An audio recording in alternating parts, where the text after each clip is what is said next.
सिर्फ थोड़े वास्ते किया ताकि तुसी अपने दूर दराडे बैठे रिश्तेदारां नूं जां फिर जिहड़े साडे कोल पहुँच चुके ने इंडिया तो पाकिस्तान तो जां बांग्लादेश तो उन्होंने कोई भी जिहड़ी है वो सलाह मशवरा असी दे सकीए।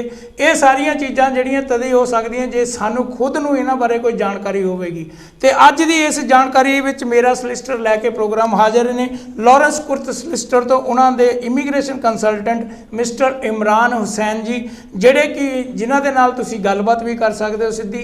टैलीफोन नंबर थानू पता ही 0300770224 ते आण के तुसी किसी भी तरह की कोई सलाह इमीग्रेशन के मुतलक लैनी होवे तां तुसी इन्हां नू अज प्रोग्राम दे विच फोन करके पुछ सकते हो। बिल्कुल फ्री तुहाडे वास्ते ये सलाह देणगे। तो जे कोई केस तुसी इन्हां दे कोलों करवाउणा भी चाहुंदे हो तां फिर तुहाडे नू इन्हां दा एड्रैस जिहड़ा है 49 क्वाड्रेंट कोर्ट बर्मिंघम B15 ਦੇ ਉੱਤੇ ਤੁਸੀਂ ਇਹਨਾਂ ਨਾਲ ਕੰਸਲਟ ਕਰ ਸਕਦੇ ਹੋ। Telephone number 012132600086। ਤੇ ਸਭ ਤੋਂ ਪਹਿਲਾਂ ਆਪਾਂ ਸਵਾਗਤ ਕਰਦੇ ਹਾਂ ਇਮਰਾਨ ਹੁਸੈਨ ਜੀ ਦਾ। ਇਮਰਾਨ ਜੀ ਤੁਹਾਡਾ ਬਹੁਤ-ਬਹੁਤ ਸਵਾਗਤ ਹੈ ਕਾਂਚੀ ਟੀਵੀ ਤੇ, ਜਿਹੜਾ ਤੁਸੀਂ ਸਾਡੇ ਨਾਲ ਮਿਲ ਕੇ ਇਹ ਸਾਰਾ ਉਪਰਾਲਾ ਕੀਤਾ ਤਾਂ ਕਿ ਜਿਹੜੀ ਆਮ ਪਬਲਿਕ ਆ ਉਹਨੂੰ घर बैठे जानकारी मिल सके। क्योंकि आजकल का जोड़ा टाइम है ऐसा कुछ चल रहा है कि अगर हम किसी सोलिसिटर को फ़ोन भी करते हैं, पहले उसके असिस्टेंट फ़ोन उठाते हैं, फिर वो बोलते हैं जी हमारे सोलिसिटर साहब बिजी हैं। इतने में जो बंदा फ़ोन करता है वो फेडअप हो जाता है। तो आप यहाँ पे टाइम निकाल के आए हैं और सीधा देखो एक कॉल लोगों ने करनी है और आपके साथ कंसल्ट कर सकते हैं कि क्या आपने उनको क्या प्रॉब्लम है क्या नहीं है। तो सबसे पहले तो हमारा जो ये मेन प्रोग्राम है, जैसे आपकी ऐड चल रही है कि जो लोग वर्क परमिट पे आते हैं उनके बारे में होता है, क्योंकि आजकल ये बहुत बड़ी प्रॉब्लम चल रही है इस कंट्री में कि लोग अपनी कंट्रियों में से आते हैं, यहाँ पे आके कंपनियाँ बंद हो रही हैं, कोई बच्चे लेके आ रहा है, उसके बाद काम नहीं मिल रहा है। तो इसके बारे में आप हमें क्या जानकारी देंगे? देखिए, कंपनी जब बंद हो जाता है तब तो आपके पास ज़्यादा कोई चांस नहीं रहता, लेकिन जहाँ पे मेन प्रॉब्लम्स लोगों को हो रहा है कि कंपनी के पास जॉब एक है लेकिन उन्होंने 3 लोगों को वीज़ा करवा लिया पैसे कमाने के लिए। अभी या 3 लोग आगे हैं, वो फुल टाइम जॉब नहीं दे रहे हैं। याद रखना कि आपकी एम्प्लॉयमेंट राइट्स भी होते हैं। आप चाहे तो एम्प्लॉयमेंट ट्राइब्यूनल पे लेके उनके खिलाफ केस कर सकते हैं। एटलीस्ट आपका जो पैसा खर्चा हुआ था वीज़ा लेके आने में, उनमें से कुछ नुकसान आपके शायद वापस आ जाए। और भी बात यह है कि इस तरीके से कंपनी में भी प्रेशर होगा कि वो आपको एक्चुअली जो जॉब के लिए बुलाए हैं इधर, वो जॉब आपको देना शुरू कर दे। अब देखिए, कंपनी बंद होने का जो ये इशू है, ये तो हमने पहले भी देखे थे 2008-9 की तरह, जब होम ऑफिस बहुत जगह पे कॉलेजेस को लाइसेंस दे रहे थे, स्टूडेंट आ रहे थे और कॉलेज बंद हो रहा था, बोगस कॉलेजेस उन्होंने बाद में बताया। ये थोड़ा शायद दुख का बात है कि यूके गवर्नमेंट को पहले लाइसेंस देने से पहले बेहतर चेक करना चाहिए था। अभी देखिए, स्पॉन्सर लाइसेंस के लिए भी उन्होंने जैसे लिस्ट वगैरह बनाया है, अगर उसको प्रॉपरली डॉक्यूमेंट को वेरीफाई करके वो लाइसेंसेस देते तो आज शायद ये मुश्किल नहीं होता। तो यहाँ पे अगर बहुत सारे आपके सर्कल में अच्छे नंबर ऑफ लोग हैं जहाँ पे आप चाहे तो एक ग्रुप एक्शन भी ले सकते हैं होम ऑफिस के खिलाफ। आपको चाहिए ये हाई कोर्ट में एप्लीकेशन करके पूछना होम ऑफिस को मेनली कि देखें आप लोग क्या देख के ये लाइसेंस दे चुके हैं। एक्चुअली प्रॉब्लम क्या है ना, जो लोग वहाँ से आ गए हैं ना, उनके दिमाग में ये डर रहता कि अगर हम पूछेंगे तो हम लोग नज़र में आएंगे, हम लोग नज़र में आएंगे तो ये लोग हमको पीछे भेज देंगे। देखिए, छुप के रहना तो इंग्लैंड में बहुत मुश्किल है, नज़र में तो आप आज नहीं कल आ ही जाएंगे। कुछ लोगों में है ना ये, क्योंकि इसलिए वो कंप्लेंट भी नहीं करते। नहीं, क्योंकि देखिए जहाँ पे अगर आपसे कोई फ्रॉड करके वो इधर लाए हैं तो ये भी एक तरीके का मॉडर्न डे स्लेवरी भी होता है। आप अगर मॉडर्न डे स्लेवरी एक्ट के अंदर क्लेम डालेंगे होम ऑफिस में, और आप जो कंपनी ने आपके साथ ये ज़ाती किया है, आपसे पैसे लेकर इधर लाए हैं, अभी आपको जॉब या पे प्रॉपरली नहीं कर रहे हैं, आप उनके खिलाफ जब कोर्ट में केस कर देंगे, वो आप फ्रॉड की केस लाएं या फिर आप वो एम्प्लॉयमेंट की ब्रीच की केस लाएं। यूके गवर्नमेंट का पॉलिसी है कि अगर वो आइडेंटिफाई करता है कि yes the dynamics are such जहाँ पे वो आपको एक्सप्लॉइट किए हैं, then they will consider granting you visa just so that you can stay here and fight that case. क्योंकि ये आपका सिविल राइट होता है। किसी ने अगर आपके साथ धोखाबाजी किया है, 2 नंबरी किया है, आप उसके खिलाफ केस करें सिविल कोर्ट में। और यूके गवर्नमेंट के ऊपर ऑब्लिगेशन होता है कि वो एटलीस्ट आपको फैसिलिटेट करे जब तक ये केस खत्म नहीं होता। नहीं तो इमिग्रेंट्स के साथ तो कोई भी फ्रॉड करता रहेगा, ये सोच के कि अच्छा ये बंदा इलीगल है, हम इसके साथ फ्रॉड करते हैं, कुछ होगा तो हम इसको रिपोर्ट कर देंगे होम ऑफिस में और ये वापस हो जाएगा। If you have an ongoing case in the court that can be a basis, क्योंकि आर्टिकल 6 जो है ना ह्यूमन राइट्स का, वो बोलता है कि हर बंदे का ये ह्यूमन राइट होता है कि उसको एक फेयर ट्रायल मिले।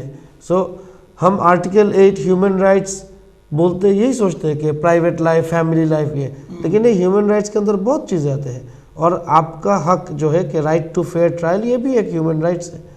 इवन तो ये ज़्यादा टेस्टेड नहीं है, लेकिन आप लोग चाहें तो ये कर सकते हैं। आप होम ऑफिस के खिलाफ भी केस कर सकते हैं ऑन द बेसिस कि उन्होंने क्या देख के ये लाइसेंस दिया कि अभी हम आ गए उस लाइसेंस के ऊपर बेस करके और हमारे अभी इतना नुकसान हो गया। आप वो कंपनी या जो बंदा आपसे पैसे लेकर ये प्रॉमिस करके लाया कि इधर आ जाओ, जॉब होगा, ये होगा, वो होगा, आप उनके खिलाफ भी केस कर सकते हैं और वो केस की डॉक्यूमेंट्स लेकर आप होम ऑफिस में अप्लाई करें कि देखिए बाद में हमें रहने दे या जाए या ना जाए, एटलीस्ट ये केस जब तक ख़त्म नहीं होता हमें कोई ना कोई हक देना चाहिए। तो जैसे अभी आपने बोला, सपोज करो कोई बंदा इसी चक्कर में फंस गया यहाँ पे जी, उसका इमिग्रेशन स्टेटस तो चलो चेंज हो गया क्योंकि उसके पास काम नहीं है, तो 3 महीने के बाद ऑब्वियसली उसको ईमेल वगैरह आएगी कि भाई तू वापस चला जा, तेरे पास काम नहीं है। अगर वो केस करता है तो जब तक उसका केस चलता है सो ही कैन स्टे हियर। जी जी, उसको इधर whether a person can stay or not is something the home office will decide, ठीक है ना।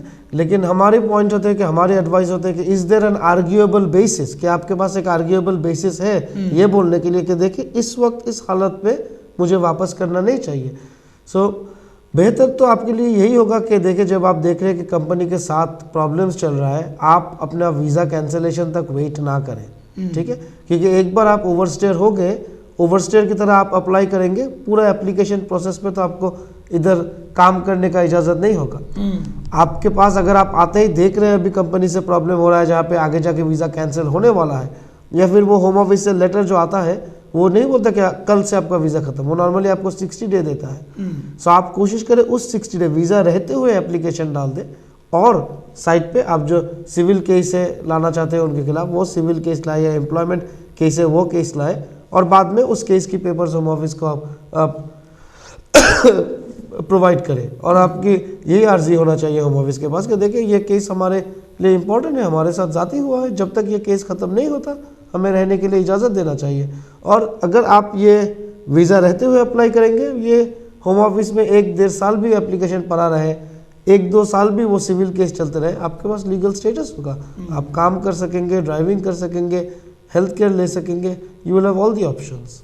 अच्छा, अभी जो आजकल चल रहा है क्योंकि ये जो अभी इन्होंने चेंज कर दिया, जो वीआईपी कार्ड है वो ख़त्म हो रहे 31 दिसंबर में जी, उसके बाद वो जो शेयर कोड वगैरह चल रहा है, इसका क्या सीन है, इसके बारे में क्या नॉलेज आप हमारे दर्शकों को बताएंगे? जी देखिए, उन्होंने जब ये EU सेटलमेंट स्कीम लाया यूरोपियंस के लिए, तो यूरोपियन कानून में पहले भी ऐसा था कि वो रेजिडेंस कार्ड होल्ड करना मैंडेटरी नहीं है। तो उन्होंने EU सेटलमेंट स्कीम में भी जो लाया ना, यहाँ पे उन्होंने यूरोपियंस और उनके फैमिली मेम्बर्स के लिए वो रेजिडेंस परमिट BRP कार्ड को मैंडेटरी नहीं रखा। आप चाहे तो ले सकते हैं, आप नहीं चाहे तो आपके पास जस्ट ऑनलाइन जो है आप अपने पासपोर्ट से लॉगिन करें, शेयर कोड बनाए। सो उन्होंने अभी ये सिस्टम कि ये जो रेसिडेंस कार्ड होता था जो हमारे पास पहले होता था, बायोमेट्रिक रेसिडेंस परमिट, ये एक यूरोपियन डायरेक्टिव के मुताबिक होता था। आप देखेंगे कि यूरोप के कहीं भी और जाएंगे उधर भी कोई ब्रिटिश जाके जो रहता है सेम टाइप के कार्ड दिया जाता है। तो ब्रेक्जिट की वजह से वो यूरोपियन डायरेक्टिव जब रिन्यू होगा इस साल की एंड पे, home of UK will not be part of that renewal. तो इसीलिए उन्होंने अभी सिस्टम किया कि अगर हमारी कोई लीगल क्राइटेरिया नहीं है यूरोप से ऐसे कार्ड का, फिर हम उसको छोड़ देते हैं। हम एक डिजिटलाइज सिस्टम करेंगे जहाँ पे, क्योंकि देखिए कार्ड भी फेक हो सकता है, ठीक है ना, कार्ड खो जा सकता है, डैमेज हो सकता है, जिसमें आपका भी हेडेक है, होम ऑफिस का भी हेडेक है। तो उन्होंने इसीलिए ऑनलाइन सिस्टम कर दिया है जहाँ पे आपने एक बार ई-वीज़ा रजिस्टर कर लिया, बस कहीं भी आपको जब प्रूफ करना है स्टेटस, आप अपना वो शेयर कोड उनको देंगे। लेकिन वो शेयर कोड तो हर 3 महीने बाद चेंज हो रहा है ना?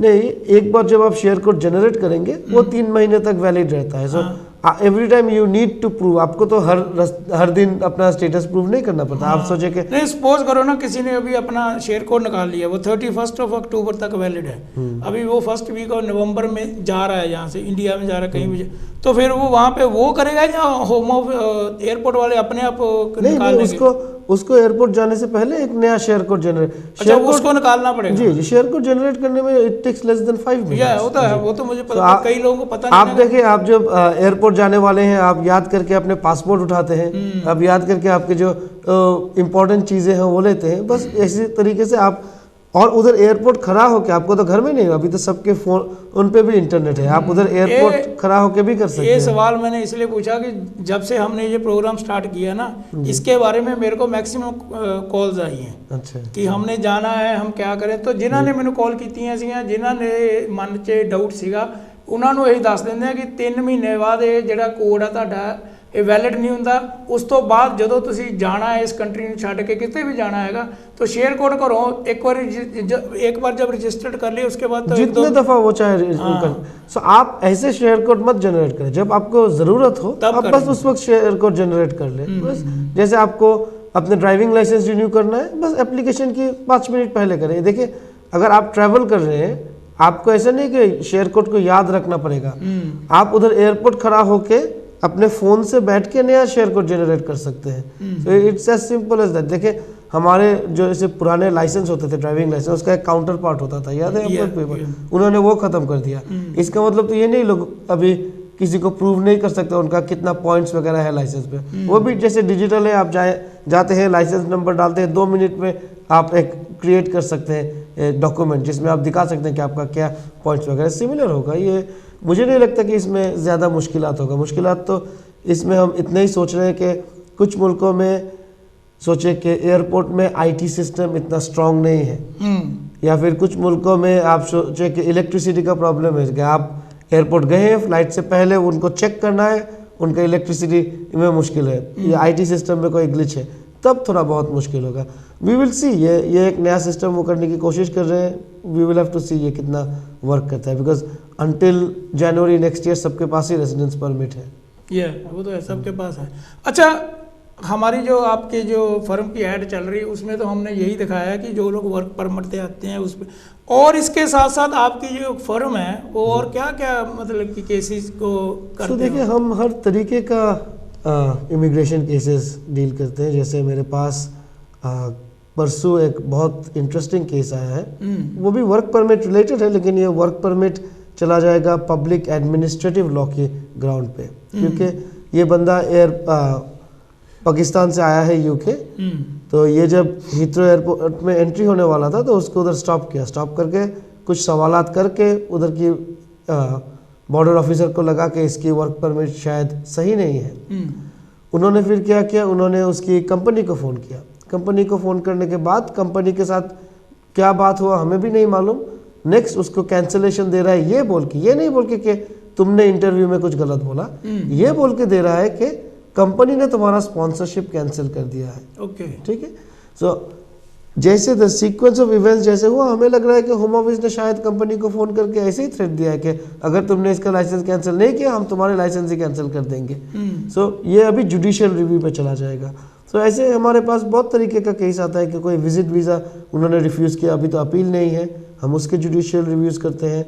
फिर आप सोचे कि स्पाउस वीज़ा का रिफ्यूज़ल जो है, फिर अभी रिसेंटली ये उन्होंने अफ़गान रीलोकेशन स्कीम में, सेटलमेंट स्कीम में बहुत सारे रास्ते खुले थे कि जो अफ़गानिस्तान से इवैक्यूएशन फ़्लाइट पे आया था वो अपने फैमिली मेम्बर्स को बुला सकते हैं। वो अभी डेडलाइन ख़त्म हो गया है, लेकिन जो पेंडिंग एप्लीकेशन है उसके ऊपर भी रिप्रेजेंटेशंस ले रहे हैं। फिर बहुत रेफ्यूजीज़ है जो अप्लाई कर रहे हैं अपने फैमिली की रियूनियन के लिए। इस तरीके का भी हम करते हैं, स्टूडेंट्स के लिए करते हैं। अच्छा, ये जो ईयू सेटलमेंट स्कीम पहले स्टार्ट की थी गवर्नमेंट ने, तो वो अभी तो बंद है ना? वो पहले इन्होंने नहीं, अभी भी ईयू सेटलमेंट स्कीम पे आप अप्लाई कर सकते हैं। वो उसकी क्या रिक्वायरमेंट क्या होती है? तो ईयू सेटलमेंट स्कीम है ईयू नेशनल्स और उनके फैमिली मेम्बर्स के लिए। जो एक्सटेंडेड फैमिली मेम्बर जैसे भाई बहन और दूर के रिश्तेदार, वो भी इसके अंदर आ सकते हैं अगर उनके पास ऑलरेडी वो पुराना जो यूरोपियन रेगुलेशन था उसके अंदर एक कार्ड है, तो नहीं तो वो नहीं आ सकते। अभी कोई यूरोपियन नेशनल जो है वो तो नया इधर नहीं आ सकते यूरोपियन स्कीम के अंदर, लेकिन सोचे कि वो इधर था पहले और फिर वो कुछ एक्सेप्शनल रीज़न के लिए नहीं आ सका ब्रेक्जिट के टाइम पे और अभी आ रहा है, तो फिर भी वो चाहे अप्लाई कर सकता है और दिखा सकता है कि ये है मेरा सबूत जो दिखाता है कि दिसंबर 2020 से पहले मैं यूके होता था, और ये है सबूत जिस वजह से मैं वापस नहीं आ सका अब तक, और फिर वो अप्लाई कर सकता है। अच्छा, जो 9 अगस्त 2023 उन्होंने एक कट ऑफ डेट कर दिया है कि अभी कोई भी एप्लीकेशन उसके बाद होता है तो पहले चीज़ वो देखते हैं कि आपने पहले क्यों नहीं अप्लाई किया, और उसका एक अच्छा रीज़न आप दे सकते हैं तो फिर बाकी कंसिडरेशंस होगा। अभी एक केस ऐसा है कि कोई है यहाँ पे, वो EU सेटलमेंट में था जी तो अभी उसका EU सेटलमेंट वैलिड है टिल जनवरी, जी। है ना। तो अभी क्या फिर वो करे, उसके लिए क्या करे नेक्स्ट? जनवरी में उसका क्या 5 साल खत्म हो जाता है? हाँ। हाँ, बस वो फिर सेटल स्टेटस के लिए अप्लाई करेगा। पहले उसके पास प्री सेटल है, तो जनवरी में 5 साल जब खत्म होगा सेटल स्टेटस अप्लाई करेगा, जो दौरे की सोचे कि इनडेफिनेट लीव टू रिमेन जो परमानेंट रेसिडेंसी है, बस उसको नेक्स्ट ईयर जनवरी में परमानेंट रेसिडेंसी मिल जाएगा। उसके 1 साल बाद वो चाहे अप्लाई करके ब्रिटिश पासपोर्ट ले सकता है। मतलब वो जो अगर EU सेटलमेंट का रूल खत्म हो गया लेकिन उस पर अभी वैलिड है वो, जी, वो जी, चल सकता है। EU सेटलमेंट में रूल का खत्म मतलब कि कोई नया बंदा इस रूट पे नहीं आ सकता, लेकिन जो इस रूट पे ऑलरेडी है वो अपने एक्सटेंशंस भी कर सकते हैं। जैसे कि लास्ट ईयर हाई कोर्ट ने जजमेंट दिया है कि कोई बंदा अगर एक्सटेंशन करना भूल जाता है, गवर्नमेंट ऑटोमेटिक उसको 2 साल का एक्सटेंशन दे देंगे। ओके, ठीक है ना। सो ये बंदा सोचे जनवरी में है लेकिन कोई कारण वो भूल गया अप्लाई करने के लिए, उसकी ऑटोमेटिक 2 साल की एक्सटेंशन हो जाएगा, लेकिन उस 2 साल के अंदर उसको अप्लाई करके परमानेंट लेना पड़ेगा। सो एक बार परमानेंट हो गया बस उसके बाद ब्रिटिश पासपोर्ट की तरह। अभी जैसे उसने EU सेटलमेंट पहले ली थी कि अपने किसी रिलेटिव जो EU से यहाँ पे आए थे जी, तो अभी सपोज करो वो उनके साथ में कई बार अनबन हो जाता, कुछ हो जाता, तो स्टिल वो कर सकते हैं कि जहाँ उसकी ज़रूरत पड़ेगी? जी नहीं, उसकी ज़रूरत नहीं पड़ती। यही एक डिस्क्रेशन यूरोपियन रूल्स में EU सेटलमेंट पे है। जैसे पहले का जो होता था कि ये रेगुलेशन, वहाँ पे अगर आप एक पार्टनर या स्पाउस की तरह, वाइफ की तरह आए हैं, आपको दिखाना पड़ेगा कि आप अभी भी उनके साथ रहते हैं, या फिर आप किसी के डिपेंडेंट की तरह आए हैं तो आपको दिखाना पड़ेगा अभी भी आप डिपेंडेंट की तरह हैं उनके। EU सेटलमेंट स्कीम पे आपको शुरू पे जब आपने लिए हैं प्री सेटल, उस टाइम आपको दिखाना पड़ा कि क्या रिलेशनशिप है, उसको प्रूव करना पड़ा। लेकिन जब आप परमानेंट के लिए अप्लाई करेंगे उस वक्त all that they will want to see कि आप लास्ट 5 इयर्स यूके में थे, जैसे वो आपकी लास्ट 5 साल की प्रूफ ऑफ एड्रेस मांगते हैं। चलो, मतलब ही और मैंने ऐसे बहुत एप्लीकेशंस किए जहाँ पे मेन EU नेशनल के साथ मुश्किल हुआ है, ये हुआ वो अभी किधर गया उनको नहीं मालूम। सो जब ये डिपेंडेंट या फैमिली मेंबर जब अप्लाई कर रहे हैं उधर पूछता है कि what do you know what is the status, आप उधर बोल सकते हैं आई डोंट नो। वो पूछते हैं कि do you know their reference number, you can say I don't know, ऐसे करके आप बोल सकते हैं। फिर होम ऑफिस अपने सिस्टम पे चेक करेंगे कि उनकी क्या स्टेटस है, बट उनकी status should not be a matter for your decision. आपकी वो मैटर होता था जब उन्होंने इनिशियली आपको दिया। स्विच करने के लिए from pre settle to settle there is only a residency criteria. तो जब EU सेटलमेंट पहले होता था तो उसमें कोई फीस नहीं चार्ज करते थे जी। तो अगर अब उसने अगर PR जैसे कि आप बोल रहे हैं इंडेफिनेटली, तो उसमें फिर फ्री है, वो भी फ्री है। बिल्कुल। अच्छा, ये तो EU वालों के लिए अच्छी बात है बहुत। उनके लिए ना कोई लाइफ इन द यूके है, ना कोई इंग्लिश लैंग्वेज टेस्ट है, बस फ्री वो अप्लाई करके उनको परमानेंट मिल जाएगा। क्योंकि पुराने कानून में यूरोपियन ना जब उन्होंने ब्रेक्जिट किया और यूरोप छोड़ा, उनका यही प्रॉमिस था कि जो इधर ऑलरेडी है हम उनके हक को कोई चेंज नहीं करेंगे, ठीक है ना। और क्योंकि पुराने यूरोपियन रेगुलेशन पे भी वो फ्री एप्लीकेशन होता था। वो जो 85 पाउंड या पहले शुरू में 65 बाद में 85 वो लेते थे, वो सिर्फ बायोमेट्रिक प्रोसेसिंग कॉस्ट है उनका, एप्लीकेशन कंसिडरेशन कॉस्ट नहीं है। Application has to be considered for free under European law. तो अब भाई जैसे मैंने बोला कि किसी का ये एक वीज़ा जो जनवरी में ख़त्म हो रहा, तो अभी जैसे है सितंबर चल रहा है, तो इसमें वो एप्लीकेशन डाल सकते हैं? नहीं, मैक्सिमम 28 डेज पहले डाल सकते हैं। मैक्सिमम जनवरी में ही डाल सकते हैं? जी, जनवरी की डिपेंड करता है कौन सा दिन। अगर जनवरी की शुरू में है तो वो दिसंबर में डाल सकता है। जी। अच्छा, और बताइए अपनी कंपनी, क्योंकि मेरे तो सवाल ख़त्म नहीं होंगे क्योंकि मेरे को लोग जब से आपके साथ बैठना शुरू किया वो ऐसे लोग मेरे को मिल रहे हैं। तो आप अपने तौर से बताइए कि अपनी कंपनी, जो आपकी कंपनी और क्या क्या केसेस जो हैंडल करती है? देखिए, मैं जिस ब्रांच में बैठता हूँ हमारे तो उधर प्रीडोमिनेंटली इमिग्रेशन है। हमारे उधर और एक लड़की है जो बहुत टैलेंटेड फैमिली लॉयर है। कोई बच्चों की कॉन्टैक्ट की बेसिस पे अगर मुश्किल है, सोशल सर्विस ने अगर आपके बच्चे को ले गए हैं इन चीज़ों में उसकी बहुत अच्छी कैपेबिलिटी है। और दूसरे ऑफिस है हमारे एलम रॉक पे। एलम रॉक के ऑफिस जो है वहाँ पे हमारे प्रॉपर्टी एक्सपर्ट्स हैं, वो property experts property buying selling हर चीज़ में हम कन्वेंसिंग करते हैं। फिर कोई कमर्शियल लीजिंग हो, प्राइवेट लीजिंग हो, हर तरीके का लीजिंग डॉक्यूमेंट्स भी वो करते हैं। और all kind of civil work also भी उधर होते हैं कि आपको कोई कंपनी से नुकसान हो गया है, आप उनके खिलाफ सिविल केस लाना चाहते हैं, इन चीज़ों में भी काम करते हैं। लेकिन मैं जिस डिपार्टमेंट में हूँ दैट इज़ मेनली जी that is mainly immigration. So वहाँ पे इमिग्रेशन पे भी बहुत तरीके का काम होता है। असाइलम केसेस हम डील करते हैं। ये अभी चलो आपने बात ही की है, उसी पे बात करते हैं। तो असाइलम जो केसेस हैं स्टिल अभी चल रहे हैं यूके में? क्योंकि पहले बोला था कि जैसे इंडिया में तो बोलते जी क्यों लेनी है अपने असाइलम, इंडिया में तो अब कुछ गड़बड़ है नहीं। पंजाब में पहले होता था कि पंजाब में हमें डर है। नहीं, देखिए असाइलम जो है ना, असाइलम तो ये एक इंटरनेशनल कानून के अंदर है। सो ये असाइलम को ऑलवेज होम ऑफिस को कंसिडर करना ही पड़ेगा, होम ऑफिस करना। लेकिन होम ऑफिस ने भी किया क्या है कि एक लिस्ट बनाया है जिस कंट्रीज को वो सोचते हैं कि ये सेफ कंट्री है। सो उस सेफ कंट्रीज से जब आप होंगे उधर से भी असाइलम मिल रहा है। जैसे देखिए कि उस सेफ कंट्री के लिस्ट पे उन्होंने लिखा है मेन फॉर अल्बेनिया, के अल्बेनिया में मर्द जो है उनको कोई खतरा नहीं होता, विच इज़ नॉट ट्रू। हम अभी भी बहुत अल्बेनियन मेंस के केस जीतते जो वो गैंग रिलेटेड वायलेंस पे होता है, मनी लॉन्ड्रिंग वायलेंस पे होता है, बहुत तरीके का वायलेंस होता है जहाँ पे, क्योंकि जानते हैं आप इन कुछ थर्ड वर्ल्ड कंट्रीज है जहाँ पे करप्शन बहुत ज़्यादा है। अभी इंडिया में यस यूके गवर्नमेंट इंडिया को अभी बहुत हाई रिगार्ड देते हैं और मानते हैं कि in general law and order system in India is good. लेकिन आप और मैं हम अच्छी तरह जानते हैं कि जिसके पास पैसा है उधर वो कुछ भी कर सकता है। वो और अगर आपको कोई वो पैसे वाला लोग, ताकत वाला लोग, पॉलिटिशियन लोग, इन लोगों के साथ मुश्किल आ जाता है ना, तो उस वक्त आपको पुलिस से हेल्प कम मिलता है। तो इस तरीके का केसेस में अभी भी होते हैं असाइलम, अभी भी बहुत सारे सक्सेसफुल केसेस होते हैं। फिर आपको याद रखना है कि कोई अकेली औरत बच्चे के साथ जब असाइलम केस करता है और होम ऑफिस की कंसिडरेशन हो या कोर्ट की कंसिडरेशन हो कि अच्छा ये अपने गांव में वापस नहीं जाके कहीं और चले जाए, उसमें भी एक दूसरा टेस्ट होता है अनड्यूली हार्श। क्या इसकी इकोनॉमिक सिचुएशन के लिए इसको कहीं और जाके रहने के लिए बोलना टू मच प्रेशर हो जाता है उसके लिए, क्योंकि हमारे उधर जो है औरतों के लिए इतना सेफ नहीं है मुल्क। तो कुछ जगह जो है वहाँ पे लड़कियाँ बाहर घूम नहीं सकता फ्रीली, उसके लिए रिस्क होता है, डेंजर होता है। और इंडिया में सोचे कि जो शेल्टर्स है जहाँ पे सोचे डोमेस्टिक वायलेंस के विक्टिम्स को वो रखते हैं, वो शेल्टर्स ज़्यादातर बच्चे के साथ अलाउ नहीं करता। मोस्टली अगर शेल्टर में वैसे भी स्पेस 10 लोगों का है तो डिमांड 20 लोगों का है और बच्चों के साथ वो अलाउ नहीं करता। तो ऐसे अभी भी इंडिया की असाइलम केसेस बनते हैं, बांग्लादेश के भी असाइलम केसेस बनते हैं।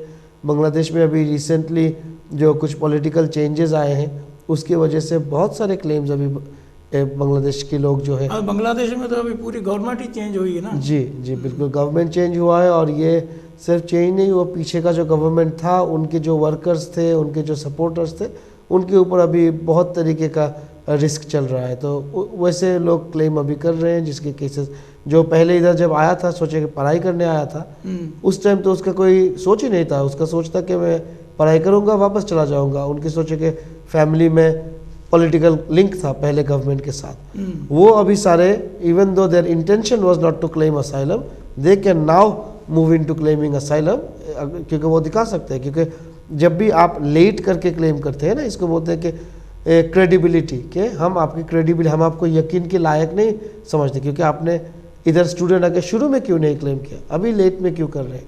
इस पॉइंट को अभी बांग्लादेश के लोग एड्रेस कर सकते हैं कि जब हम शुरू में इधर आए थे तब तो हमारे लिए बहुत अच्छा फैसिलिटीज़ था, हम सरकार के सपोर्टर हैं। और ये जो अभी चेंज ऑफ सर्कमस्टांस हुआ है, सिचुएशन में थोड़ा चेंज आया है, इस वजह से हम अभी क्लेम करना चाहते हैं। तो मुझे लगता है कि इसमें भी असाइलम केसेस बन सकता है उनके।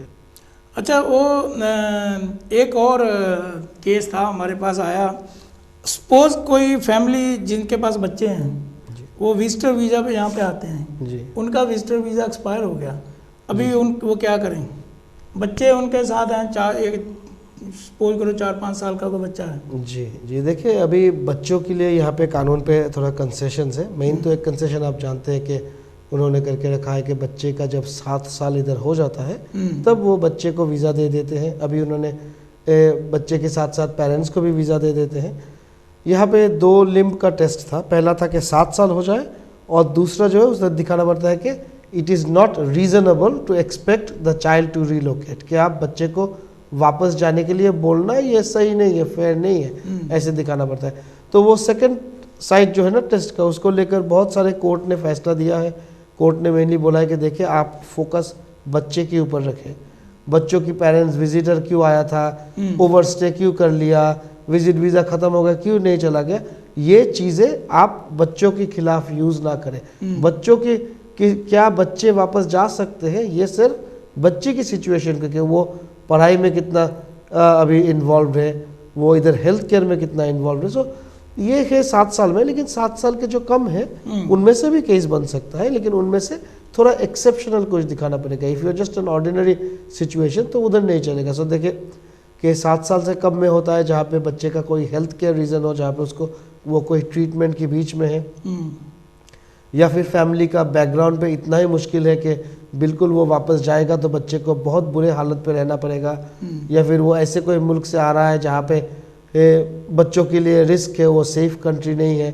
इस तरीके का अगर कोई एक्सेप्शनल फैक्टर हो तो 7 साल से पहले भी हो सकता है, लेकिन मैक्सिमम ऑफ द केसेस जो सक्सेस होते हैं ऐसे ओवरस्टेज के लिए, वो जब उनका 7 साल हो जाता है और वो बच्चे के साथ अप्लाई करते हैं उधर ही उनकी सक्सेस हो जाती है। तो कोर्ट उनको, जो पेरेंट्स हैं उनको ये नहीं पूछता कि आप 7 साल यहाँ पे रहोगे, आपने कैसे सर्वाइव किया, क्या काम किया, क्योंकि काम करने की तो परमिशन उनको मिलेगी नहीं। बिल्कुल नहीं है। देखिए ये इस तरीके का केस नहीं, एक पुराने केस पे आया था ये पॉइंट, हाउस ऑफ लॉर्ड की एक जजमेंट था जहाँ पे होम ऑफिस में एक बंदे ने अप्लाई किया था। वो पुराना आपको याद है ना 14 साल वाला जो रूल था, जो अभी 20 साल कर दिया। एक बंदे ने इलीगल था, वो 14 साल वाले रूल पे अप्लाई किया, तो होम ऑफिस ने उसको रिफ्यूज़ किया ये बोल के कि हमने तुम्हें फिलहाल ऐसे 3 साल या 4 साल पहले इलीगल काम करते हुए पकड़े थे जी, जो ये इलीगल काम किए तुमने, ये एक कानूनी तरह भी जुर्म होता है परमिशन के सिवा काम करना, लेकिन हमने उधर कोई एक्शन नहीं लिया। लेकिन यूके इकोनॉमी के लिए बुरा होता है क्योंकि तुमने कोई टैक्स नहीं भरा, एक टैक्स पेयर यूके रेसिडेंट का जॉब ले लिया, ऐसे ये चीज़ें बोलकर सुप्रीम कोर्ट ने उस टाइम क्लियर बोल दिया था कि ये this is beyond common sense. आप अगर किसी को एक्सपेक्ट कर रहे हैं कि वो 14 साल इधर रहेगा, वो डेफिनेटली जी। ठीक है। हेलो हेलो, हाँ जी। हाँ जी, नमस्कार जी। नमस्कार जी, कौन बोल रहे हैं जी मैं रोहित बोल रहा जी। हाँ जी। ਆਪਣੇ ਬੋਲਸੋਲ ਤੋਂ ਜੀ। हाँ जी। ਮੈਂ ਕੁਝ ਤੁਹਾਡਾ ਪ੍ਰੋਗਰਾਮ ਦੇਖ ਰਿਹਾ ਸੀਗਾ ਜੀ। ਮੇਰਾ ਨਾ ਇੱਕ ਕੁਐਸਚਨ ਸੀਗਾ, ਪੁੱਛਣਾ ਸੀਗਾ ਮੈਂ। हाँ जी। ਇਨਕੁਆਇਰੀ ਲੈਣੀ ਸੀ ਕੁਇਰੀ ਕੋਈ, ਕਿ ਮੇਰਾ ਇੱਕ ਬ੍ਰਦਰ ਹੈ ਜੀ, ओके। ਆਇਆ ਵਾ ਉਹ ਆਪਣੀ ਫੈਮਿਲੀ ਦੇ ਨਾਲ ਜੀ ਇੱਥੇ। हम्म ਉਹ ਆਇਆ ਵਾ ਜੀ, ਹੁਣ ਇੱਥੇ ਆਪਣੇ ਬੱਚਿਆਂ ਦੇ ਨਾਲ ਆਇਆ ਜੀ, ਉਹਨੂੰ ਹੋ ਗਏ ਇੱਥੇ 3 ਸਾਲ। हम्म ਤੇ ਅੱਗੇ ਕੋਈ ਹੈਗਾ ਜੀ ਚਾਂਸ ਪੱਕੇ ਹੋਣ ਦੇ ਬੱਚਿਆਂ ਦੇ ਨਾਲ, ਕੁਝ ਆਪਸ਼ਨ ਅੱਗੇ ਜੀ? जी ऑफ कोर्स बच्चे ये क्वेश्चन समझ में आ गया जी, क्यों मैं हिंदी में समझा दूं थोड़ा बताए। वो आए हैं, उसका भाई आया है, इनका ब्रदर आया है जी 2 बच्चों के साथ जी तो 3 साल हो गए उनको आए हुए जी। तो आगे कोई चांसेस है उनके कि ऑफ कोर्स जी जी। बच्चों का उम्र कितना है अभी? एक का तो है जी 10 साल और एक है जी 6 साल का जी। बिल्कुल दोनों का ही हो सकता है क्योंकि अभी 10 साल है, 3 साल अगर हो गया है और 4 साल उनको रहना पड़ेगा। 4 साल में वो 10 साल का बच्चा 14 साल का हो जाएगा, जो 6 साल का है वो 10 साल का हो जाएगा। तो दोनों ही अंडर 18 रहेगा। 7 साल इधर गुजर गया उनका, तो वो उस बेसिस पे एप्लीकेशन करके उनको वीज़ा मिल जाएगा। इससे पहले भी वो कोशिश कर सकते हैं अगर वो दिखा सकते हैं कि कोई बच्चों की लाइफ पे एक्सेप्शनल सिचुएशन है। लेकिन एक बार जब 7 साल हो जाता है तब डेफिनेटली वीज़ा हो जाना चाहिए, लेकिन वो एप्लीकेशन को मेक श्योर करे कि अच्छे तरीके से किया जाए। जैसे मैं जब इस तरीके का केस करता हूँ तो मैं मेक श्योर करता हूँ, नंबर 1 ऑल 7 ईयर्स में बच्चों का जितना स्कूल रिपोर्ट है वो सारा स्कूल रिपोर्ट दिया जाए। फिर हम सब्जेक्ट एक्सेस डेटा रिक्वेस्ट करते हैं एनएचएस से। एनएचएस से सारा डेटा रिक्वेस्ट करके दिखाते हैं कि बच्चे ने कितने दफ़ा जीपी अपॉइंटमेंट पे गया है, किस तरीके का ट्रीटमेंट बच्चे का हुआ है। फिर 7 साल जो बच्चा रहता है, बच्चे का खुद का जो बर्थडेज होते हैं, बर्थडेज में जो गेस्ट वगैरह आते हैं, उन चीज़ों का फ़ोटोज़ लगाते हैं साल बाय साल मार्क करके, फर्स्ट ईयर सेकेंड ईयर ऐसे करके। फिर वो अपने फ्रेंड्स के साथ कहीं घूमने जाता है, किसी फ्रेंड का बर्थडे में जाता है। आपको बच्चे की लाइफ को एक पिक्चर की तरह होम ऑफिस के सामने प्रेजेंट करना पड़ेगा और दिखाना पड़ेगा। वो जो सेकंड पार्ट है, नॉट रीजनेबल टू रीलोकेट, कि क्यों इस बच्चे को हम वापस नहीं जाने के लिए बोल सकते हैं, उस पॉइंट के ऊपर अगर आप फोकस रख के बच्चे की लाइफ को प्रॉपरली दिखाएंगे तो ये 99% केसेस हमारे पास जो आते हैं वो सक्सेस ही होते हैं। मेरा मतलब जी इनका कहने का ये मतलब है कि हर साल अपने बच्चों का बर्थडे मनाएं और हमको इनवाइट करें, हम आपकी फोटो बना लेंगे। जरूर जरूर जी, जरूर आपको तो इनवाइट करेंगे जी। बस मैं यही पूछना चाहता था कि आगे क्या है कि जैसे ये केस आता है जी बच्चों का, आपने जैसे कहा कि 7 साल बाद हम केस लगा सकते हैं, तो इसमें कई बातें सुनने में आती है, कई सोलिसिटर ये कहते हैं कि बच्चे पहले उनको सिटीजनशिप मिल जाती है, पेरेंट्स को बाद में मिलती है। ये थोड़े कंफ्यूजिंग थी जी।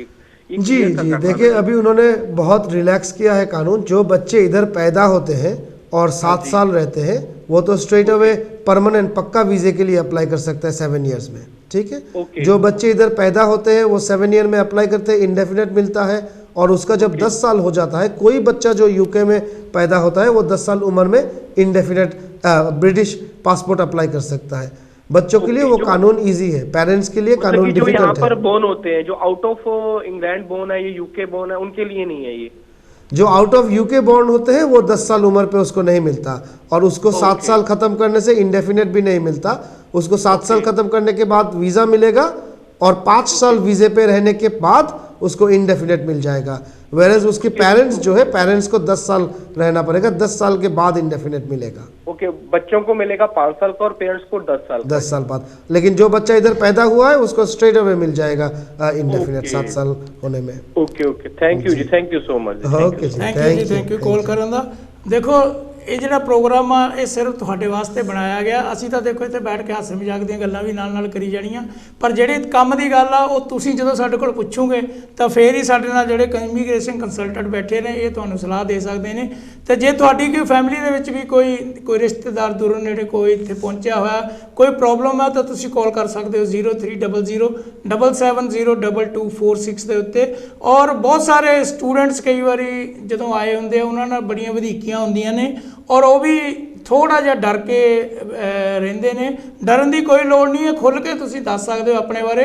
ਜੇ ਕਿਸੇ ਨੇ ਆਪਣਾ ਨਾਮ ਨਹੀਂ ਵੀ ਦੱਸਣਾ ਤਾਂ ਉਹ ਵੀ ਨਾਮ ਦੱਸੇ ਤੋਂ ਬਿਨਾਂ ਵੀ ਕੋਈ ਨਾ ਕੋਈ ਸਲਾਹ ਲਈ ਜਾ ਸਕਦੀ ਆ, ਕਿਉਂਕਿ ਇਹ ਜਿਹੜਾ ਮਸਲਾ ਆ ਇਹ ਜਿੰਨਾ ਚੱਕਰ ਅਸੀਂ ਕਿਸੇ ਨਾਲ डिस्कस नहीं करेंगे उन्ना चक्कर इसका आप इलाज नहीं कर सकते। हाँ जी इमरान जी, जैसे अभी ये कॉलर हमारे आए थे, इन्होंने ये बताया था, इसमें ये जैसे ना इन्होंने एक्सप्लेन करके पूछा आपको कि ये कन्फ्यूज़न सब में है कि जो बच्चा यहाँ पे बर्थ होता है, जहाँ जो इंडिया पाकिस्तान बांग्लादेश उसमें जो क्राइटेरिया है वो थोड़ा डिफरेंस है। जी बिल्कुल, थोड़ा सा डिफरेंस है। जो बच्चे इधर पैदा होते हैं वो 7 ईयर्स होते ही डायरेक्ट इंडेफिनेट अप्लाई करेगा। 10 ईयर्स होते डायरेक्ट ब्रिटिश सिटीजनशिप अप्लाई कर सकता है। पेरेंट्स की ये वीज़े वगैरह का कोई रेलेवेंस नहीं होता। लेकिन जो बच्चे पैदा बाहर होते हैं और इधर आते हैं। जी हेलो हेलो हेलो, हाँ जी मैं नमस्कार जी, मैं पूछना चाहती थी हाँ जी भी मैं जो बीजे तक जिदा मेरा कार्ड हैगा आ, ਕਿਹੜਾ ਕਾਰਡ? मैं अपने बेटे का पूछना चाहती सी। ਕੀ ਨਾਮ ਤੁਹਾਡਾ ਕੀ ਹੈ ਜੀ? ईद वीजा। हेलो हाँ जी, मेरा नाम कमला है। हाँ जी की पूछना चाਹੁੰਦੇ हैं? मैं अपने बेटे वास्ते पूछना चाहती सी, जिद्दां कि मैं अपने बेटे नूं इधर बुलाना होवे तां किस तरह बुला सकदी? वो अपने बेटे को बुलाना चाहते हैं। आपके इंडिया पास से बुलाना आपके पास चाहती अभी हूँ कौन सा वीज़ा है? ईद वीजा। क्या है? ਕਿਹੜਾ? ईद ओ ईयू वीजा है। आरी पीआरई। अच्छा, आपके पास EU वीज़ा है। और हाँ। आपको ये कैसे मिला है? एक डिपेंडेंट की तरह मिला है या आपको नहीं, आप खुद ही इधर EU भी- नेशनल है? नहीं, इधर भी मेरा बेटा है ना। इनका बेटा है, उनके डिपेंड पे मिला है। अच्छा, आपके बेटे की डिपेंडेंट की तरह आपको मिला है। और आप किसको बुलाना चाहते हैं? इनका एक और बेटा कहते हैं, एक उनको इंडिया बुलाना बेटा चाहते हैं। हाँ जी, उनको आप अभी नहीं बुला सकते यूरोपियन कानून के अंदर। उनके उसके उम्र कितना है? उसकी उम्र 38 है। हाँ 38 38 नहीं, उसको आप नहीं बुला सकते क्योंकि नहीं, वो वैसे आपके उसको जी जेकर इधर घूमने ऐसे बुलाना हो मिलने के लिए Visitor। जी जी तो विजिटर ऑफ कोर्स आप बुला सकते हैं। विजिटर बुलाने के लिए आपको दिखाना पड़ेगा कि उसका उधर जॉब क्या है, उसका उधर फैमिली क्या है। सो देखिए, हमारे एक बहुत कॉमन मिस्टेक होता है। हम सोचते हैं कि यूके का जो स्पॉन्सर है, जो बुला रहा है यूके से, अगर उसके पास अच्छा मकान हो, पैसे हो, तो वीज़ा मिल जाएगा। ये बिल्कुल नहीं। गलत आइडिया है। मेन दिखाना उधर पड़ता है मकान तो है। कि जी उधर मकान तो है, सारा कुछ है, पर एक तो वो कहते हैं कि वो वापस नहीं आएगा जब अप्लाई करते हैं तो। नहीं तो उसका जो चीज़ें उधर है उस चीज़ों को प्रॉपरली दिखाया जाएगा तो वीज़ा मिलना चाहिए। उसका शादी हो गया है उधर? शादी हुआ था, वैसे तलाक Divorce डिवोर्स हुआ है। अच्छा, और उसके बच्चे हैं कोई? नो नो, ओके, और वो जॉब क्या करते हैं? जॉब तो प्राइवेट ही करता है। जॉब प्राइवेट करता है। उसके पास कोई घर है, मकान है? हाँ हाँ, घर तो है, हमारा घर है। ठीक है। कोठी सो है मेनली नहीं, देखिए, घर उसके नाम पे है कि उसके पेरेंट्स के नाम पे नहीं है? देखिए, अगर उसके नहीं, पास नहीं, प्राइवेट उसके जॉब father है, उसके पास सेविंग्स है, उसके पास अपना मकान है, तो इसका मतलब है कि उसका अच्छा इकोनॉमिक टाइज है। सो सिर्फ उधर रह जाता है फैमिली टाइज, क्योंकि वो देख रहे हैं कि ये एक 38 इयर्स का बंदा है, उसका वाइफ भी नहीं है, बच्चे भी नहीं है। देखिए 38 इयर्स उम्र में तो आपके लिए सबसे बड़ा अटैचमेंट इस चीज़ों का ही होगा, वाइफ बच्चों से होगा। और वो देख रहे हैं कि अच्छा फिर उसकी इमीडिएट फैमिली कौन बनता है? इमीडिएट फैमिली उसका मदर बनता है, उसका दूसरा भाई है जो उधर इंग्लैंड पे है। सो फैमिली वास्ते तो इसका ज़्यादा स्ट्रॉन्गर टाई उधर यूके में है, तो शायद इस वजह से वो उधर ही रह जाएगा।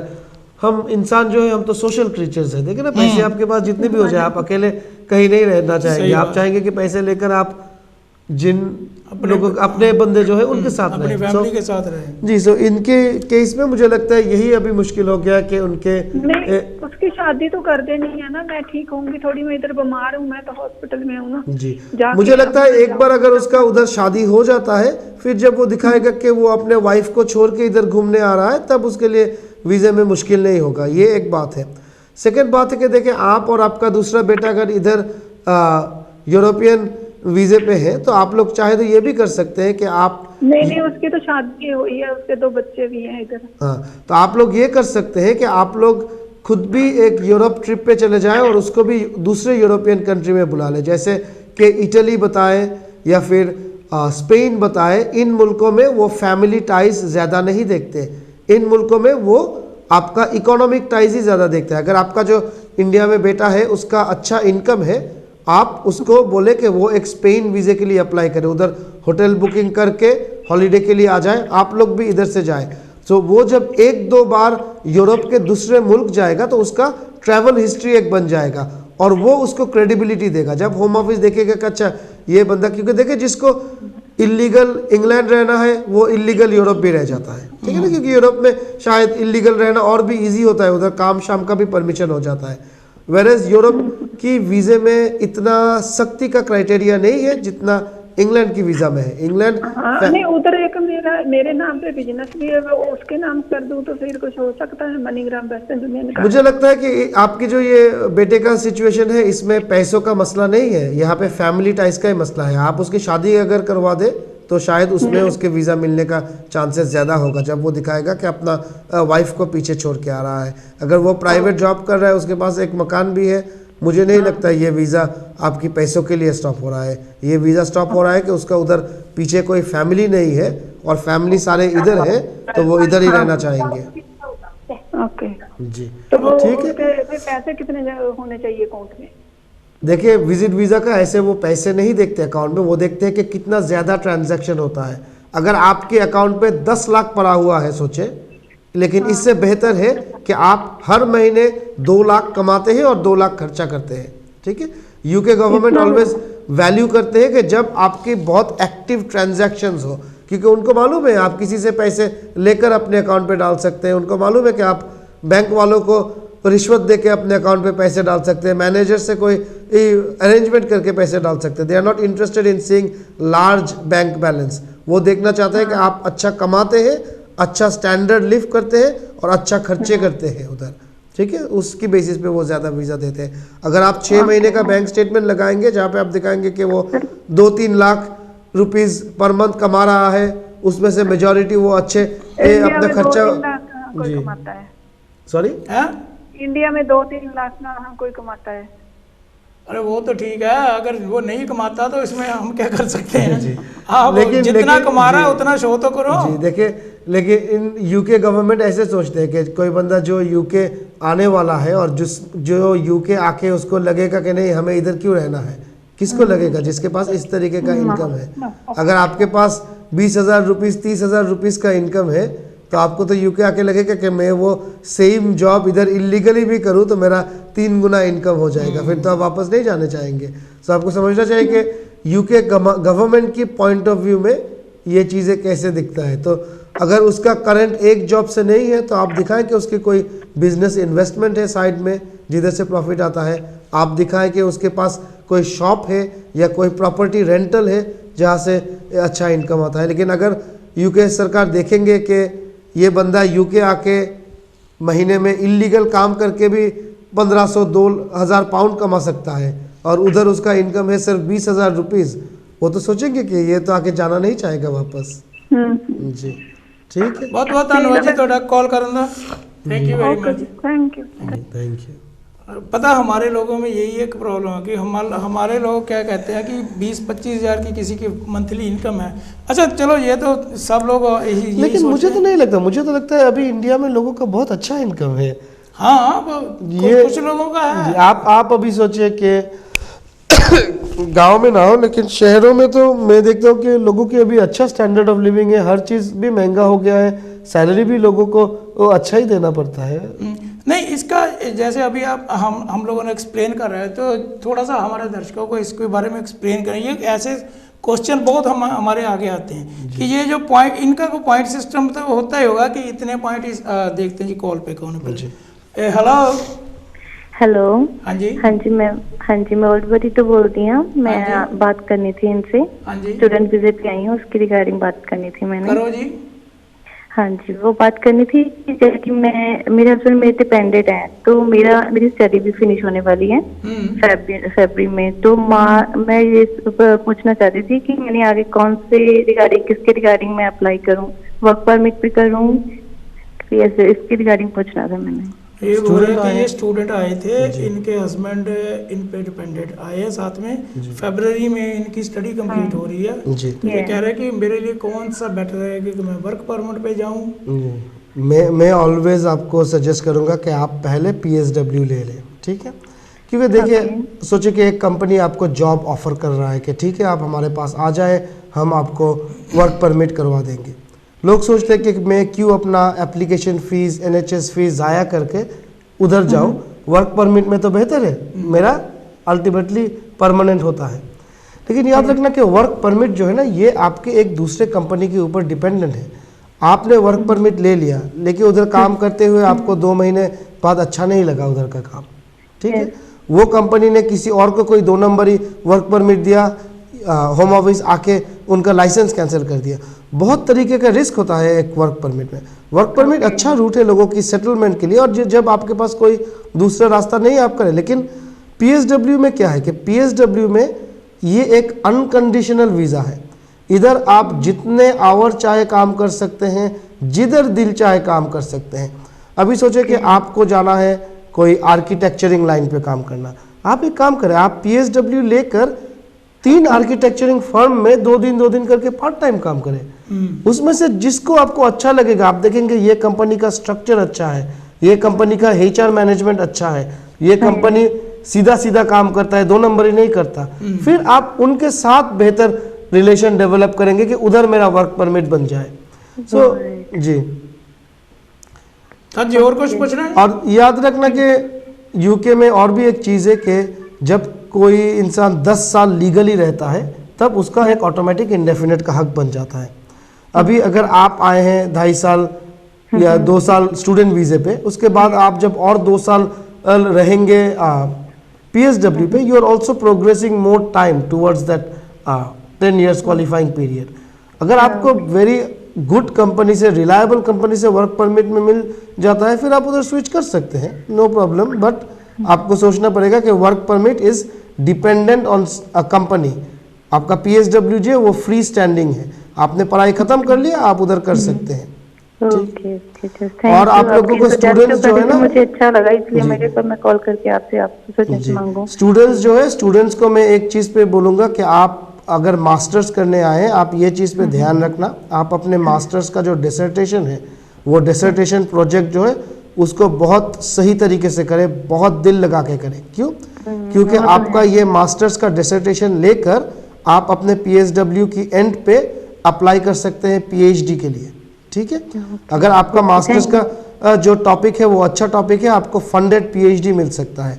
और अगर आपका यूके में एक बार पीएचडी हो गया आपके पास, वो ग्लोबल टैलेंट वीज़ा का रूट हो जाता है पीएचडी होल्डर्स के लिए। और भी एक रूट होता है ग्लोबल टैलेंट, आप उधर भी जा सकते हैं जहाँ पे आपको कोई स्पॉन्सर के सिवा वीज़ा मिल जाएगा और आप जिधर चाहे उधर काम कर सकते हैं। लेकिन उसके लिए पीएचडी डिग्री ज़रूरत होता है और होम ऑफिस एंडोर्समेंट बॉडी से एंडोर्समेंट लेना पड़ता है। सो अगर आप अपने पढ़ाई ध्यान से करेंगे और आप अपने मास्टर्स की डिसर्टेशन को बहुत सीरियसली करेंगे, उस डिसर्टेशन को ही आप एक पीएचडी प्रपोजल की तरह यूज़ कर सकते हैं। और वो प्रपोजल अगर अच्छा है, यूके के लिए बेनिफिशियल है, स्पेशली आईटी सेक्टर में तो मैं बहुत देखता हूँ कि लोगों को फंडेड पीएचडी मिल जाता है। और पीएचडी के बाद इजी रूट है आपके पास ग्लोबल टैलेंट वीज़े का। थैंक यू जी कॉल ਕਰਨ ਦੇ। ਮੇਰੇ ਖਿਆਲ ਤੁਹਾਡੇ ਸਵਾਲ ਦਾ ਜਵਾਬ ਤੁਹਾਨੂੰ ਮਿਲ ਚੁੱਕਾ ਹੋਵੇਗਾ। Yes of course.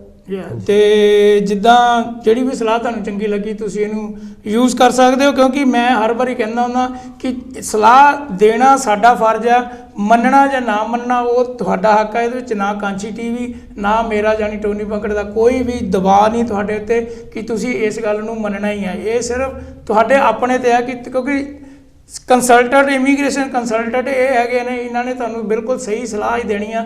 2-3 ਆਪਸ਼ਨ ਵੀ ਤੁਹਾਡੇ ਤੱਕ ਲੈ ਕੇ ਜਾਣਗੇ ਕਿ ਤੁਸੀਂ ਜਿਹੜੀ ਵੀ ਆਪਸ਼ਨ ਵਧੀਆ ਚੂਜ਼ ਕਰਨੀ ਆ। ਬਟ ਪ੍ਰੈਸ਼ਰਾਈਜ਼ ਕੋਈ ਨਹੀਂ ਹੈਗਾ ਕਿਸੇ ਨੂੰ ਵੀ, ਇਹ ਤੁਹਾਡੇ ਆਪਣੇ ਮਨ ਦੀ ਗੱਲ ਆ। ਜਾਂ ਤੁਸੀਂ ਆਪਣੇ ਕਿਸੇ ਹੋਰ ਰਿਸ਼ਤੇਦਾਰ ਨਾਲ ਜਾਂ ਕਿਸੇ ਹੋਰ ਮਿੱਤਰ ਪਿਆਰੇ ਨਾਲ ਸਲਾਹ ਕਰਕੇ ਜਿਹੜੀ ਵੀ ਰੂਟ ਦੇ ਉੱਤੇ ਤੁਸੀਂ ਜਾਣਾ ਆ ਤੁਸੀਂ ਜਾ ਸਕਦੇ ਹੋ। ਤੇ ਇਹ ਨਹੀਂ ਤੁਸੀਂ ਕਹਿ ਸਕਦੇ ਵੀ ਕਾਂਚੀ ਟੀਵੀ ਤੇ ਬੈਠ ਕੇ ਅਸੀਂ ਤੁਹਾਨੂੰ ਇਹ ਗੱਲ ਕਹੀ ਸੀ ਤੇ ਤੁਸੀਂ ਕੰਪਲਸਰੀ ਉਧਰਲੇ ਪਾਸੇ ਨੂੰ ਹੀ ਜਾਣਾ ਹੈਗਾ।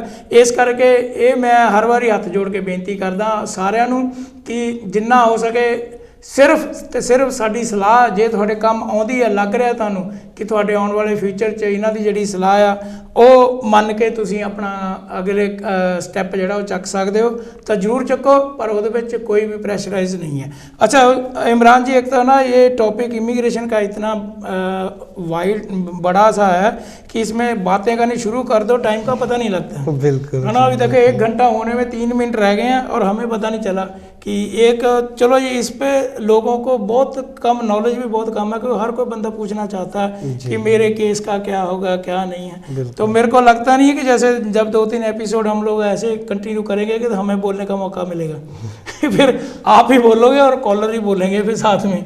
तो आप देखिए ये तो प्रोग्राम का मकसद ही है लोगों को सेवा करना। जैसे आपने बताया कि ये हम जो थोड़े एडवाइस करते हैं ये मोर लाइक अ गाइडलाइन है, ये आपको फॉलो करना ही पड़ेगा, ऐसा भी नहीं बात है। और यही सही रास्ता आपके लिए है, ये भी नहीं है, क्योंकि हमें इतना ज़्यादा फैक्ट्स नहीं मालूम। हो सकता है कि आपके साथ में जब बैठ के बात करूँ, बहुत चीज़ें बहुत दफ़ा हुआ है जहाँ पे मैंने किसी से बात किया है, शुरू में मुझे लगा कि यहाँ पे तो कुछ भी नहीं है, लेकिन बैठ के जब और 10-15 मिनट हमने बात किया, हमें लग उधर से कोई ऐसा बीच में से ऐसा कोई फैक्ट आ गया जिसमें हमने बोला कि अच्छा ये इसकी बेसिस पे तो एक एप्लीकेशन जरूर हो सकता है। ऐसे तो इसीलिए जी इम्पोर्टेंट होता है कि आप इसको गाइडलाइन की तरह लें। और अगर आपको और टाइम चाहिए, आप देखें हमारे साथ आके और खुल के बात करें अपने ज़िंदगी के बारे में और हमें बताएं। शायद आपकी ज़िंदगी में आपके बारे में तो आपको ज़्यादा मालूम है, आप हमें जितने बताएंगे हम उतना बेहतर सलाह आपको दे सकते हैं। वैसे भी बोला ना किसी ने कि डॉक्टर और वकील को आप लोग सच नहीं ना बताओगे तो वो आपको दवाई कैसे देगा। अब डॉक्टर को बोलोगे कि मेरा सर दुख रहा है तो दुख आपका पेट रहा तो वो सर की दवाई थोड़ी देगा, है ना। तो ऐसे वकील के साथ दोस्तों जे तुसी भी जाके इन्हों मिलना हो, एड्रैस एक बार फिर नोट कर लो, 49 क्वाड्रेंट कोर्ट बर्मिंघम B151TH ਦੇ ਇਹਨਾਂ ਦਾ ਆਫਿਸ ਹੈਗਾ। ਟੈਲੀਫੋਨ ਨੰਬਰ 0121326286 ਦੇ ਉੱਤੇ ਤੁਸੀਂ ਕਾਲ ਕਰਕੇ ਇਹਨਾਂ ਨਾਲ ਅਪਾਇੰਟਮੈਂਟ ਬਣਾ ਸਕਦੇ ਹੋ। ਕਿਉਂਕਿ ਜਿੱਦਾਂ ਇਹਨਾਂ ਨੇ ਦੱਸਿਆ ਕਿ ਕਈ ਗੱਲਾਂ ਆਪਾਂ ਟੀਵੀ ਦੇ ਉੱਤੇ, ਵੈਸੇ ਵੀ ਸਾਡੇ ਜਿਹੜੇ ਲੋਕ ਹੈਗੇ ਨਾ ਇਹਨਾਂ ਨੂੰ ਟੀਵੀ ਦੇ ਉੱਤੇ 19 ਕੀ ਗੱਲ ਦੱਸਦੇ ਆ ਕਿਉਂਕਿ ਥੋੜਾ ਸੰਗ ਵੀ ਜਾਂਦੇ ਆ। ਜਦੋਂ ਤੁਸੀਂ ਉੱਥੇ ਜਾ ਕੇ ਗੱਲ ਕਰੋਗੇ कई बार ਵਿੱਚੋਂ ਹੋਰ ਗੱਲਾਂ ਵੀ ਨਿਕਲਦੀਆਂ। प्लस हमारे जो लॉरेंस स्कर्ट, आप इंटरनेट पे गूगल पे लॉरेंस स्कर्ट सोलिसिटर आप ऐसे सर्च करें, आप देखेंगे हमारे वेबसाइट है, वहाँ पे वेबसाइट पे भी आप अपने इंक्वायरी डाल सकते हैं। जब आप इंक्वायरी डालेंगे वो चला जाता है हमारे एडमिन टीम के पास और वो देखते हैं कि ये कौन सी पॉइंट पे है और फिर वो भी उसके मुताबिक जो एक्सपर्ट्स होते हैं वो एक्सपर्ट्स को फॉरवर्ड कर देते हैं, जहाँ पे हम फिर उधर से आपको कॉल बैक भी कर सकते हैं, ईमेल भी रिप्लाई कर सकते हैं। सो आप हमारे वेबसाइट भी देख सकते हैं, उधर से भी आप हमसे सलाह ले सकते हैं, हेल्प ले सकते हैं। ਲਓ ਜੀ, ਉਹ ਇੱਕ ਹੋਰ ਇਨਫੋਰਮੇਸ਼ਨ ਤੁਹਾਡੇ ਲਈ ਇਹਨਾਂ ਨੇ ਹੁਣੀ ਸਾਂਝੀ ਕੀਤੀ ਹੈ ਕਿ ਤੁਸੀਂ ਇਹਨਾਂ ਦੀ ਵੈਬਸਾਈਟ ਦੇ ਉੱਤੇ ਜਾ ਕੇ ਜੋ ਵੀ ਤੁਹਾਡੇ ਦਿਮਾਗ ਦੇ ਵਿੱਚ ਸਵਾਲ ਹੈਗਾ ਉਹਨੂੰ ਤੁਸੀਂ ਪੁੱਟ ਅਪ ਕਰ ਦਿਓ, ਤਾਂ ਫਿਰ ਇਹ ਆਪਣੇ ਜਿਹੜੇ ਵੀ ਡਿਪਾਰਟਮੈਂਟ ਦਾ ਉਹ ਕੇਸ ਹੋਗਾ ਉਹਨਾਂ ਨੂੰ ਫਾਰਵਰਡ ਕਰਦੇ ਨੇ, ਤੇ ਫਿਰ ਨੰਬਰ ਤੁਸੀਂ ਆਪਣਾ ਪ੍ਰੋਵਾਈਡ ਕਰ ਹੀ ਦੇਣਾ ਉੱਤੇ ਉਹ ਤੁਹਾਡੇ ਨਾਲ ਗੱਲਬਾਤ ਕਰਕੇ ਜੇ ਲੋੜ ਪਵੇਗੀ ਤਾਂ ਤੁਹਾਨੂੰ ਆਫਿਸ ਦੇ ਵਿੱਚ ਬੁਲਾਉਣਗੇ, ਜੇ ਨਹੀਂ ਲੋੜ ਪਏਗੀ ਤਾਂ ਤੁਹਾਨੂੰ ਬਿਨਾਂ ਮਤਲਬ ਕਸ਼ਟ ਕਰਨ ਦੀ ਕੋਈ ਲੋੜ ਨਹੀਂ ਹੈਗੀ, ਪਰ ਤੁਹਾਨੂੰ ਸਲਾਹ ਜਿਹੜੀ ਆ ਉਹ ਬਿਲਕੁਲ ਵਧੀਆ ਔਰ ਦੇਣਗੇ। ਇਹਨਾਂ ਸਾਰੀਆਂ ਚੀਜ਼ਾਂ ਜਿਹੜੀਆਂ ਹੈਗੀਆਂ ਇਹ ਇਸੇ ਇੱਕ ਮਕਸਦ ਦੇ ਲਈ ਅਸੀਂ ਕਾਂਚੀ ਟੀਵੀ ਦੇ ਉੱਤੇ ਅੱਜ ਇਹਨਾਂ ਦੇ ਨਾਲ ਬੈਠੇ ਹਾਂ ਔਰ ਅਗਲੇ ਪ੍ਰੋਗਰਾਮ 'ਚ ਵੀ ਆਵਾਂਗੇ ਲੈ ਕੇ ਇਹਨਾਂ ਨੂੰ, ਕਿਉਂਕਿ ਇਹ ਮੁੱਦਾ ਜਿਹੜਾ ਹੈ ਬਹੁਤ ਵੱਡਾ ਹੈ, ਇਹਦੇ ਵਿੱਚ ਬਹੁਤ ਜ਼ਿਆਦਾ ਸਾਨੂੰ ਵੀ ਸਿੱਖਣ ਦੀ ਲੋੜ ਹੈਗੀ ਆ ਔਰ ਜਿੰਨੇ ਅਸੀਂ ਬਾਹਰ ਬੈਠੇ ਦੇਖ ਰਹੇ ਹਾਂ ਇਸ ਵੇਲੇ ਪ੍ਰੋਗਰਾਮ ਉਹਨਾਂ ਨੂੰ ਵੀ ਕਈ ਚੀਜ਼ਾਂ ਦੀ ਡਾਊਟ ਹੁੰਦਾ, ਕਿਉਂਕਿ ਬਹੁਤ ਸਾਰੇ ਅਫਵਾਹਾਂ ਜਿਹੜੀਆਂ ਮਾਰਕੀਟ 'ਚ ਉੱਡਦੀਆਂ ਕਿ ਇਮੀਗ੍ਰੇਸ਼ਨ ਦਾ ਆ ਵੀ ਨਵਾਂ ਲਾਅ ਆ ਗਿਆ, ਇਹ ਵੀ ਨਵਾਂ ਲਾਅ ਆ ਗਿਆ, ਪਰ ਤੁਸੀਂ ਉਹਨਾਂ 'ਤੇ ਯਕੀਨ ਨਹੀਂ ਕਰਨਾ, ਕਿਉਂਕਿ ਹੁਣ ਹਰ ਹਫਤੇ ਸਾਡੇ ਕੋਲ ਮੇਰਾ ਸਲਿਸਟਰ ਯਾਨੀ ਤੁਹਾਡਾ ਆਪਣਾ ਸਲਿਸਟਰ ਹੋਇਆ ਕਰੇਗਾ। ਤੁਸੀਂ ਇਹਨਾਂ ਦੇ ਨਾਲ ਕਿਸੇ ਵੀ ਤਰ੍ਹਾਂ ਦਾ ਜੋ ਕੋਈ ਮਨ ਦੇ ਵਿੱਚ ਡਾਊਟ ਆ ਉਹਨੂੰ क्लियर कर सकते हो। तो इमरान जी अभी प्रोग्राम ख़त्म होने का टाइम हो गया, तो आपका बहुत बहुत शुक्रिया, आपने जो आपको भी थैंक यू, आपके व्यूअर्स को भी थैंक यू। हाँ जी, तो जो आप 1 घंटा हमारे लिए निकालते हैं, क्योंकि आम लोगों को लगता है 1 घंटा जो आप आते हो जाते हो 1 घंटा वो वेस्ट होता है, वो भी उसमें काउंट होता है। बहुत बहुत आपका धन्यवाद, थैंक यू वेरी मच। मिलते हैं जी अगले प्रोग्राम। चलिए।